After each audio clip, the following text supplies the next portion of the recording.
प्रसाद में बहुत सावधान, एक भी किनका ऐसे नहीं, कैसे आप पारवश भोजन नहीं हो, प्रसाद है इसलिए बहुत सावधानी। एक भी किनका तुम्हारे पत्तल दोना में नहीं बचना चाहिए। श्री जी का भोग लगता है, प्रसाद है, उतना ही पत्तल में डलवाओ जितना उदर पोषण कर। चाट चाट के हमने संतों को देखा है, खप्पर में जैसे नारियल के सन्यासी जन, जैसे रजपात्र में अपने विरक्त जन 2 बूंद पानी डाल के धो के पी लिया। प्रसाद का किनका भी नहीं रहना चाहिए। अब आजकल तो ऐसे प्रसाद पाते हैं कि आधा पाया आधा नहीं। बोले नहीं, पशु पक्षी तो ऐसे पाओ, एक पत्तल रखो, पर एक रोटी तुम रखो, एक रोटी उसमें निकाल के रख दो, फिर पवाओ तो तुम्हें बहादुर माने।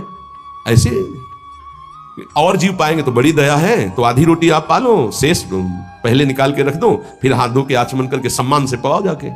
उच्छिष्ट करके फेंकना ये अपराध माना जाता है। प्रसाद उतना ही प्रसाद लो जितना आप चाट कर पत्तल पा जाओ, 1-2 बूंद पानी डाल के 2 नाम पी गए। प्रसाद की जितनी महिमा आपको कैसे बताएं।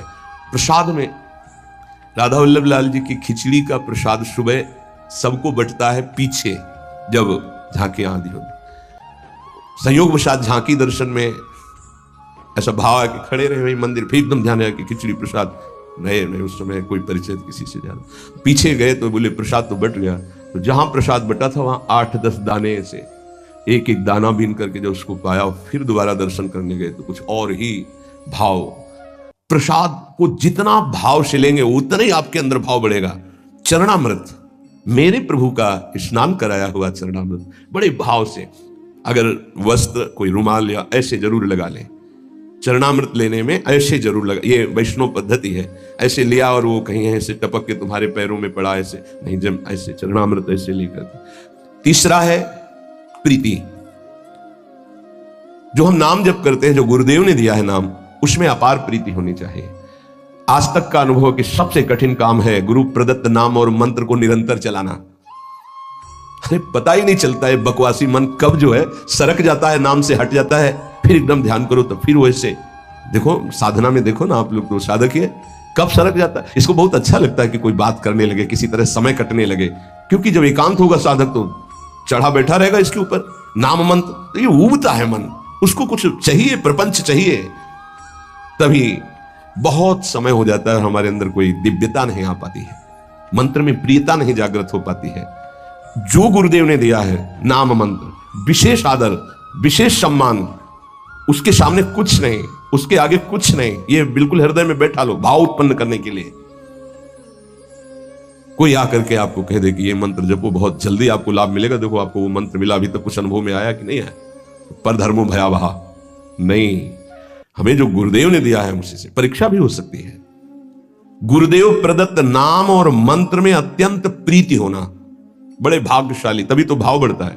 बड़े भाग्यशाली उपासक हैं जिनको यह सिद्धांत हृदय में बैठ गया, गुरुदेव प्रदत्त नाम मंत्र। ये हमने बहुत से शास्त्रों में पढ़ा, बहुत से संतों से भी सुना, गुरु प्रदत्त नाम मंत्र, वो बैठ जाना चाहिए हृदय में। पातंजल जी, सातु दीर्घकाल निरंतर सत्कार सेवितो दृढ़ भूमि, जो गुरु प्रदत्त नाम मंत्र है उसे दीर्घकाल तक निरंतर आदर पूर्वक, महिमा इस बात की है कि निरंतर आदर पूर्वक उसको जपा जाए तो दृढ़ भूमि, निष्ठा जागृत हो जाएगी। गुरु प्रदत्त नाम मंत्र ग्रंथ उपासना में आसक्ति हो जाना। अगर गुरुदेव ने वाणी जी दी है तो आजीवन उस वाणी का परिवर्तन नहीं होना चाहिए, बदलाव नहीं होना चाहिए कि अब तो ये चतुरासी जी पुरानी हो गई, हम दूसरी। पूज्य सदगुरुदेव भगवान की जो 42 लीला वो काफी पुरानी हो गई थी, तो जिससे पुराने पन्ने हो जाए तो जल्दी में ऐसे करो तो हानि होने की संभावना होती, फट जाने की। कई जगह ऐसा तो निवेदन किया महाराज जी, एक नई राधा वल्लभ जी के कार्यालय में मिलती तो लाख नहीं, ये गुरु प्रदत्त है, ऐसे नहीं। अब नई पाठ में भले प्रयोग कर, लेकिन वो अपने जो गुरु प्रदत्त वाणी है, ये भाव बढ़ाने के लिए है, तभी भाव आएगा। गुरु प्रदत्त माला, गुरु प्रदत्त वाणी, इनका बड़ा आदर, गुरु प्रदत्त नाम, गुरु प्रदत्त मंत्र, गुरु प्रदत्त उपासना, गुरु प्रदत्त बात, यही हमारे जीवन को भाव में प्रकाशित करेगी। चौथा, विरह। आराध्य देव गुरुदेव की स्मृति से व्याकुलता पैदा होती। सही मानो ये एक ऐसा शब्द है विरह जो हर समय सानिध्य का अनुभव कराता है।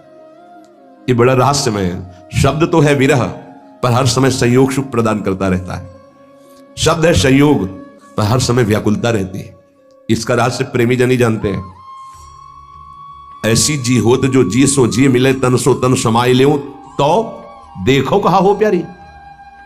विरह हृदय से हृदय लगा हुआ तो नेत्र विरही हो रहे, देखो कहा हो प्यारी। और नेत्र देख रहे हैं तो तन में विरह संचार, प्रेम का बड़ा सूक्ष्म स्वरूप। गुरुदेव के समीप है, गुरुदेव की स्मृति में है, आराध्य देव की स्मृति में है, पर एक अंदर से व्याकुलता बनी रहती है।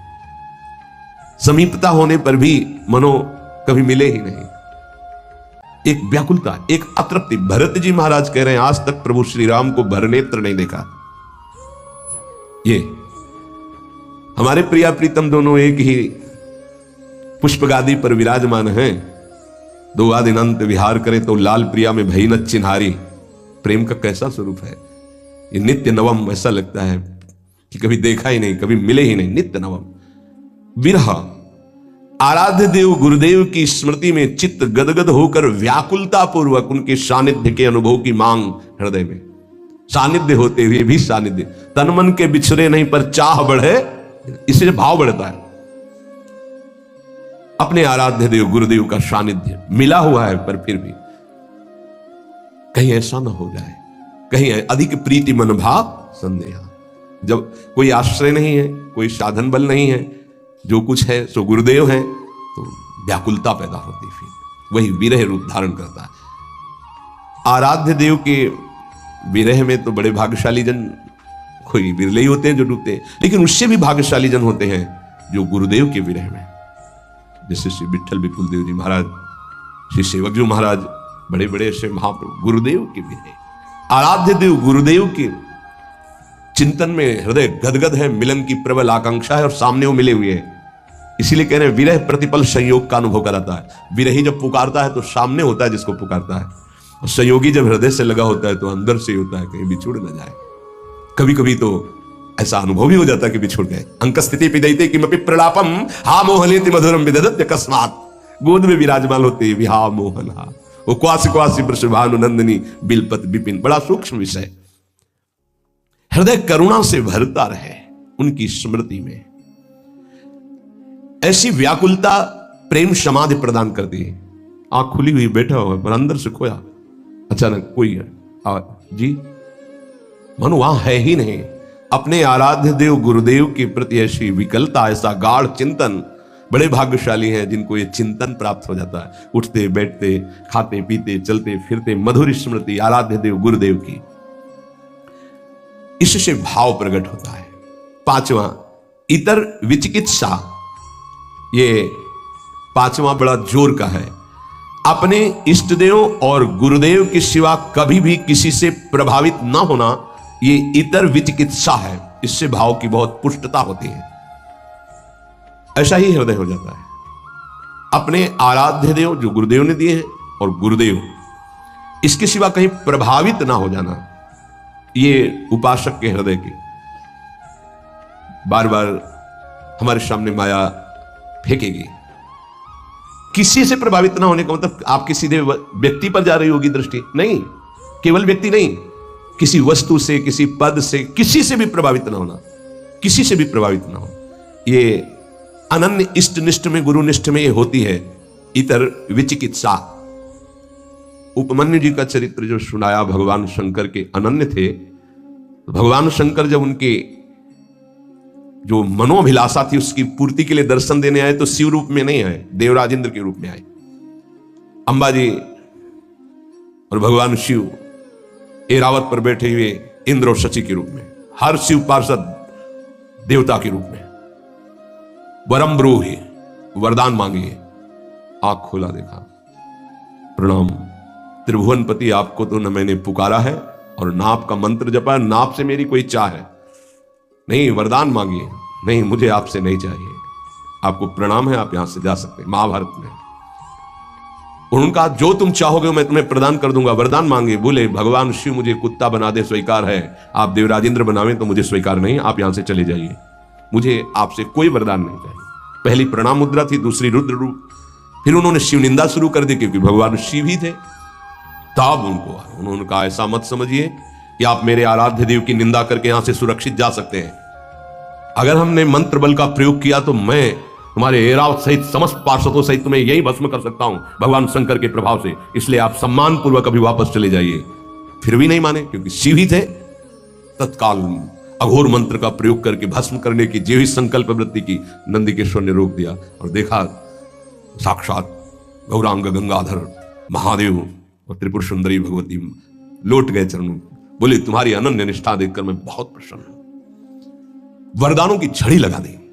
इतर विचिकित्सा, अपने इष्ट देव गुरुदेव के सिवा अन्य किसी से प्रभावित ना होना। हमारे ही प्रभु द्वारिकाधीश है, कोई और थोड़ी है। यहीं से मथुरा, मथुरा से द्वारिका। लेकिन जो नित्य विहार रस है, अवतार लीला से बिलग, जो हर समय नवनिवृत्त निकुंज में विहरण करते रहते हैं प्रिया प्रीतम, वहीं से तो आए हैं ब्रज लीला में प्रभु। चतुर्भुज महानेश्वरशाली द्वारिकाधीश विठ्ठलदास जी दर्शन करने नहीं गए। हरिवंश महाप्रभु के शिष्य प्रियालाल की अनन्य उपासना सूबेदार पद पर थे। कई बार सुनाया है, नहीं गए नहीं गए कहने पर भी हमें आवश्यकता नहीं। हमारे प्रिया, हमारी नेत्र की जो भूख है वो मनो मृणाल भूषण भूषित भुज श्याम अंश पर डाली। मैं इस शोभा का पान करता हूं। मेरे ही प्रभु है माना, मुझे कोई इसमें नहीं, पर मेरे अंदर भूख ही नहीं, मैं क्या देखूं। इतर विचिकित्सा, अपने इष्ट और गुरुदेव की सेवा नहीं। जब उनके वस्त्र को छिटका, कहां है श्री हरिवंश, श्री हरिवंश, श्री हरि, रोम रोम से गंगा यमुना वाई के ऊपर विपत्ति, श्री हरिवंश, श्री हरिवंश। वही नाम, वही रूप, वही लीला, इष्ट अनन्य, अपने इष्ट में अन्य कोई नहीं। इतर विचिकित्सा ये भाव को बहुत पुष्ट कर देती है, पर कोई बिरला इस पर टिक पाता है। इसलिए तो भाव दे और भाव प्राप्त होना कठिन है। भगवान स्वयं कहते हैं कि मैं भाव पूरी तेर ही करती मुझे लाचार है। ये भाव बाजार में नहीं मिलता है, ये भाव ही प्रकट होने की बात बताई जा रही। छठवां, महिमा ख्याति, अपने गुरुदेव इष्ट देव की ही बात मुख से निकलना। अगर हमारी वाणी से निकलेगा तो अपने गुरुदेव की बात निकलेगी, अपने इष्ट देव की बात निकलेगी। भाव, बड़े से बड़े किसी की महिमा सुनेंगे, प्रणाम करेंगे, लेकिन हृदय में नहीं आएगी। हृदय में अपने इष्ट देव गुरुदेव की महिमा का ही प्रभाव रहेगा। वाणी से हम महिमा गायन करेंगे तो अपने इष्ट देव और गुरुदेव की महिमा ख्याति, इष्ट देव गुरुदेव की महिमा के सिवा अन्य ना हमारी श्रवणेन्द्रिय। देखो आचार्य चरण, रसना कटो जो अन रटो, निरख अन फुटो नयन, श्रवण फुटो जो अन सुनो, श्री राधा जस बहन। ये हमारे हृदय की निष्ठा हो जानी चाहिए। अगर हृदय में कुछ भाव की गुदगुदी होगी तो इष्ट और गुरुदेव के वचन सुनकर, उनकी महिमा सुनकर, उनके संबंध से, अन्यथा नहीं। ये आना ही चाहिए उपासक के हृदय में। हृदय में ये महिमा ख्याति बैठ जानी चाहिए तो भाव प्रबल होता है। सातवां, तदर्थ प्राण धारण, अपने इष्ट देव गुरुदेव के लिए ही प्राण धारण करना। श्री भगवान ने भी कहा मदगत प्राणा, यहां तदर्थ प्राण धारण। मेरे प्राणों का कोई महत्व नहीं रहा। मेरे प्राणनाथ के चरणों में प्राण समर्पित हो गए। अब वो अभी चाहे ले ले, वो 10 वर्ष बाद चाहे ले ले, वो जैसे हमारे प्राणों का हमारे लिए कोई अस्तित्व नहीं। कान भय प्राण में, प्राण भय कान में, ही हमें न जान पड़े कान है कि प्राण है। ये उसी के होता है जो तदर्थ प्राण धारण। ये प्राणों का हमारा अस्तित्व नहीं रहा, हमारे स्वामी का अस्तित्व प्राणों पर है। मेरे प्राणनाथ श्री श्यामा, फिर आपको क्या परेशानी। तदर्थ प्राण धारण है। अब चाहे हमारे प्राण रहे या जाए, हमें क्या चिंता। अगर इनकी चिंता है तो इसका मतलब प्राण समर्पित नहीं है, मदगत प्राणा नहीं हुआ।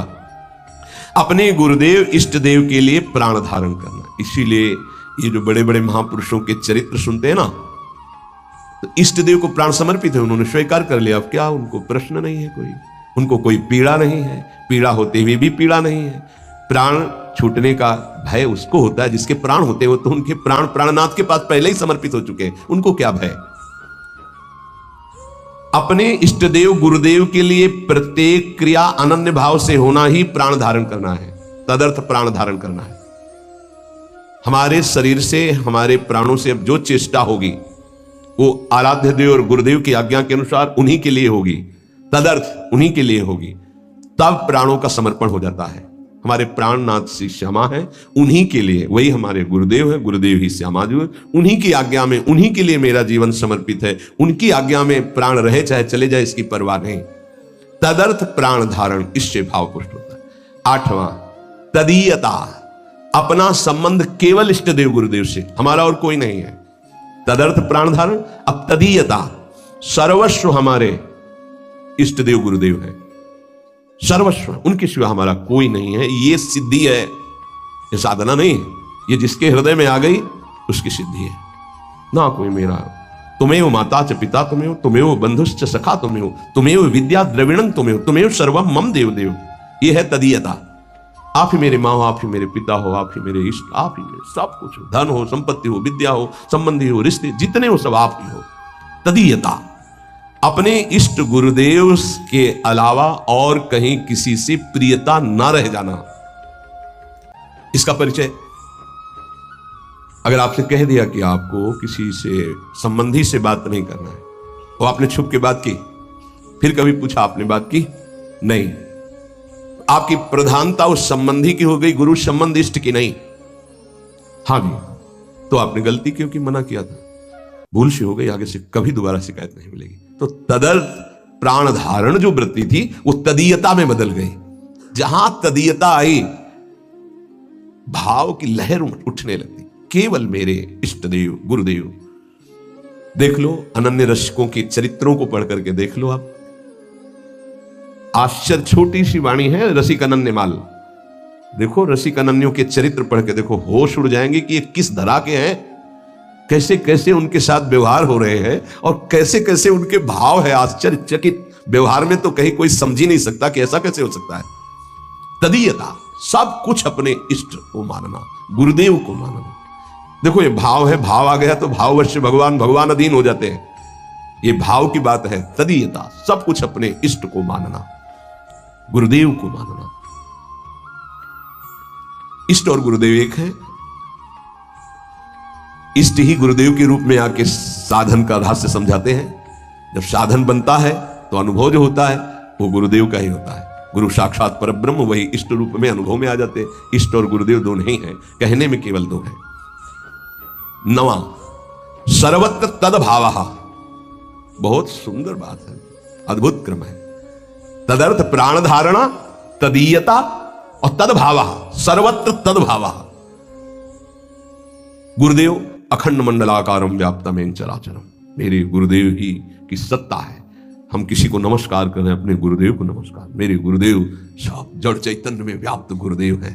जैसे आकाश जहां भी देखो आपको मिलेगा, ऐसे ही ब्रह्मानंदम परम सुखदम केवलम ज्ञानमूर्तिम द्वंद्वातीतम गगन सदसम तत्वमस्यादि लक्ष्यम एकम नित्यम विमल अचलम सर्वधि साक्षिभूतम भावातीतम त्रिगुण रहितम सद्गुरुम तम नमामि गगन सदृशम। जैसे आकाश सर्वत्र, ऐसे हम कहीं भी हैं अपने गुरुदेव के नीचे हैं, गुरुदेव की चरण छत्र छाया में है, गुरुदेव के सानिध्य में। कहीं भी देखूं आकाश दिखाई देगा, मैं जहां भी देखता हूं मेरे गुरुदेव विराजमान नजर आते हैं।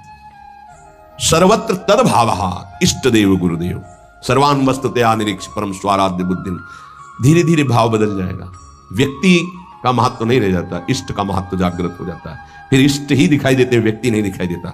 गोपीजन जित देखो तित श्याममय, श्याम ही दिखाई दे रहे हैं। पांच भौतिक शरीर या प्रकृति जनित रचना उनके सामने नहीं, केवल श्याम है, जड़ चैतन्य। कछु नहीं दिखत जित दिखत तित श्याम खड़े। सर्वत्र तद्भावा, अपने आराध्य देव गुरुदेव के सानिध्य का, उपस्थिति का चराचर में अनुभव करना। और 10वां अप्रतिकूलता, अपने इष्ट देव गुरुदेव की इच्छा में दखल न डालना। जो विधान उनका बना, उनकी आज्ञा उनकी इच्छा समझकर ठीक वैसे ही मान लेना, अपनी बुद्धि ना लगाना।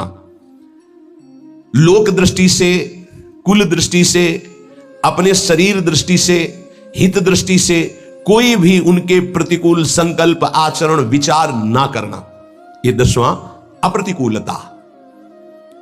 भगवत इच्छा, गुरु इच्छा में दखल ना देना। जो कुछ उनका विधान, जो कुछ उनकी आज्ञा, उनकी इच्छा के अनुसार ठीक वैसे ही मानना, वैसे ही चलना। उसके विपरीत लोकहित, शरीर दृष्टि, व्यवहार दृष्टि, कुल दृष्टि, हमारे तो कुल देवता ये हैं, हमारा तो ऐसा, अब हमारा सर्वस्व गुरुदेव, उनका जो आदेश वही हमारा जीवन। ना तो लोक दृष्टि, लोक में ऐसा ऐसा व्यवहार ऐसे कैसे हो सकता है, ऐसा नहीं, अब नहीं। जब तक हम समर्पित नहीं थे तब, अब समर्पित हो गए तो हमारे लिए न लाज थी, न लोकन की, न वेद को कहो करे। आप तो गुरुदेव जो कहेंगे वही करेंगे। न लाज थी, न लोकन की, न वेद को कहो करे, न शंख भूत प्रेत की, न देव जच्छते डरे। गुरुदेव ने जो आज्ञा करी बस वही हमें पालन करना, उनकी इच्छा समझकर ठीक वैसे ही बर्ताव करना, उनके विपरीत लोकहित, कुल दृष्टि आदि का या अपने शरीर या व्यवस्था आदि का कोई भी संकल्प ना करना, ये अप्रतिकूलता कहलाता है।